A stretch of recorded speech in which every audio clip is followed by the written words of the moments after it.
ప్రవీణ్ పగడాల గారు నిజం చెప్పాలంటే వారు గొప్ప వ్యక్తిత్వం ఉన్నటువంటి వ్యక్తి. వారి గురించి నాకు తెలిసిన, నేను తెలుసుకున్న విషయాలను బట్టి చాలా గొప్ప వ్యక్తిత్వం విషయం. అందరూ అనుకుంటుందంటే ప్రవీణ్ పగడాల గారు ఇప్పుడు మన మధ్యలో లేరు అనుకుంటున్నారు.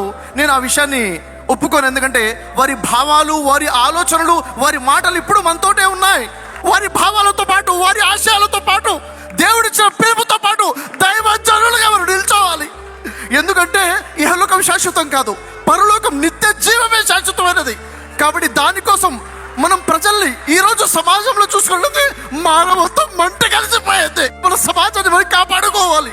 మన సమాజాన్ని కాపాడుకోవాలంటే మనిషిని మనిషిగా చూసే సమాజాన్ని నిర్మించుకోవాలి. ప్రజల్లో మానవత్వం చచ్చిపోయింది, ధర్మం కనుమరుగైపోయింది. నిన్ను వాళ్ళని పొరుగువారిని ప్రేమించుము అన్న ధర్మాన్ని మన ప్రజలకి పరిచయించాలి. దీనికోసమే మన ప్రవీణ్ పగడాల గారు పాటుపడ్డారు.